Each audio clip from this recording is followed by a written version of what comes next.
The sun had been merciless for days. Its golden fire poured down on the dry earth, cracking the soil into jagged lines that stretched to the horizon. Dust clung to everything, the air, the rocks, and the tired figure of a woman who dragged her feet along the lonely trail. Her name was Eleanor Gray. Once, she had been a schoolteacher in the little town of Dry Creek. Her classroom had been nothing more than a small wooden shack with a crooked roof and a blackboard so worn the chalk barely held on. But it had been hers, a sanctuary for children who carried books in one hand and hope in the other.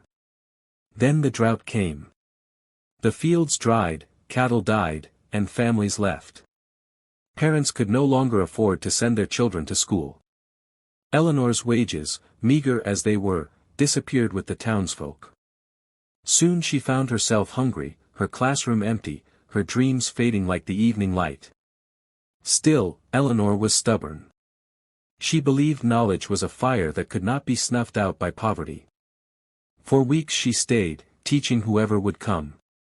But the benches grew silent, and at last she had to face the truth: she was starving. With nothing left but a few books in her satchel and a threadbare shawl over her shoulders, Eleanor set out on foot. She had heard of ranches to the south, places where water still flowed and cattle grazed. Maybe there she could find work, or at least survive. But the desert was cruel to dreamers. By the third day, her lips were cracked and bleeding.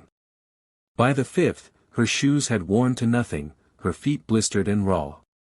She walked with her eyes half closed, whispering lessons to herself to keep her mind from collapsing. 2 times 2 is 4, water boils at 100 degrees, words were her only shield against despair. On the 7th day, she stumbled and fell to her knees. Her vision blurred, and the sky seemed to spin.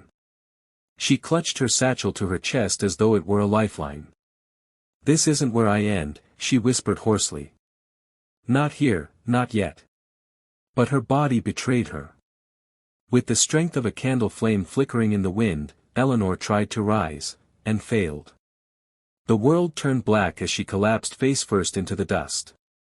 Far off, the rhythmic thud of hooves approached. A tall rider in a wide-brimmed hat guided his horse down the trail. He was a man of wealth, though he dressed simply, a dark vest, leather chaps, and boots polished by years of use. His name was Jacob Carter, though most folks called him Jake. He owned the largest ranch in the county, his cattle numbering in the thousands. Money, land, and reputation, Jake had them all. But for all his riches, he carried himself like a man still used to working the land with his own 2 hands. As his horse snorted and slowed, Jake spotted a shape lying in the dust. At first, he thought it might be an animal. Then he saw the pale hand stretched out and the torn skirt. "Good Lord," he muttered, pulling the reins. Leaping down, Jake Nell.